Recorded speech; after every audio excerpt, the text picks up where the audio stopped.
Why is it that the second district is the poorest district in the nation? And why is it that we have such a high crime rate? And why is it that we have some of the schools are listed as some of the most failing schools and challenging our children? It's just a simple question. Well, it's a four-part question, but let me be clear. This is my first time meeting my opponent. My opponent cannot vote in the second district. You understand? So for whatever reason he's running, whoever put him up, they at least should have allowed him to find somewhere in the second district to call home. He lives in Meridian, Mississippi. Oh my God. Meridian, Mississippi is 100 miles from the second district. 120 miles. Well, so I think that's what he asked. 120 miles. So I hope you don't allow yourself to have somebody who come in and do this to you. We all deserve better. Wait. Hey, sir, you're interrupted. You listen and respond to it. Now, if I say anything that's improper, then... No, but I think you're not being fair. You're talking about like a dog for 35 minutes, and it gives me 2 minutes to respond. I understand the Constitution says Article 1, Section 2, that I'm Let me say this. This is not your night. We didn't know you was coming. So let me say this. We didn't know you were coming. This is Congressman Thompson night. So we have allowed you, we've been fair to you, we've allowed you to speak, and we want you to listen as he responds to what you ask. Not to debate him, but to listen. You respond to what you came up and made some statement. He's trying to answer them, and you won't listen. Okay? So this is his night. You understand me, sir? Okay. All right. Thank you. Now, those of us who live in the second district, we know very well why we are in the situation we're in.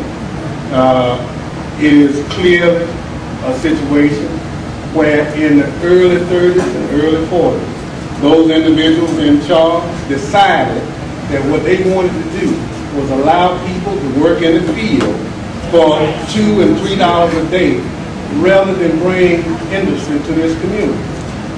We had chairman of committees who put military bases in this district.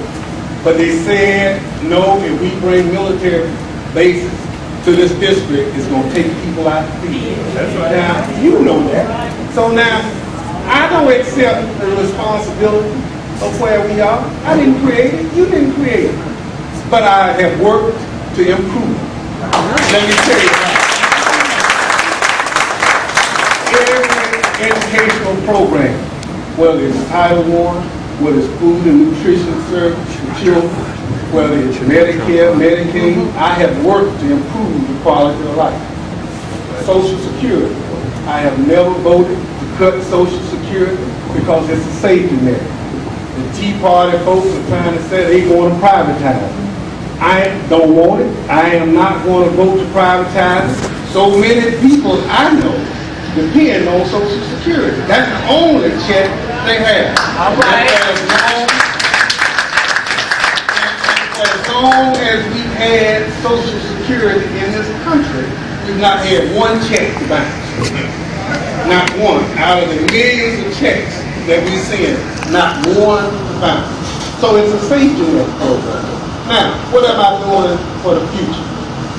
When President Obama promoted the stimulus package, there were educational programs in there.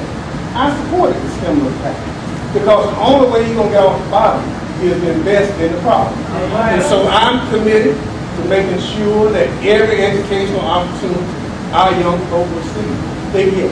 So if you look at the dollars that come to this district versus others, we hold in our own.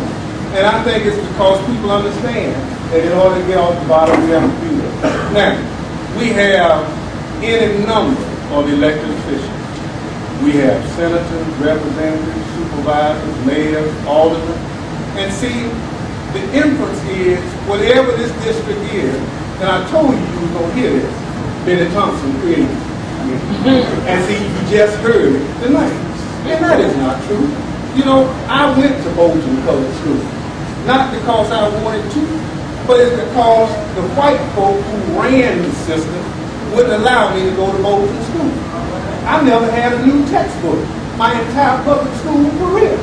But you know, my mama said, if you read this book and if you get your lesson, you can be something one day.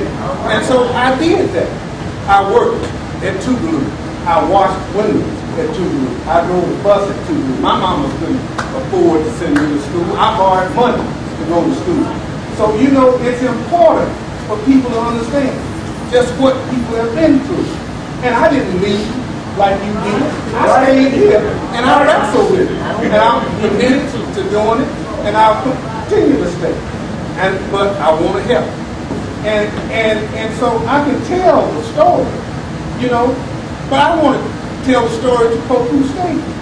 You know, I don't want to tell the story to a gypsy.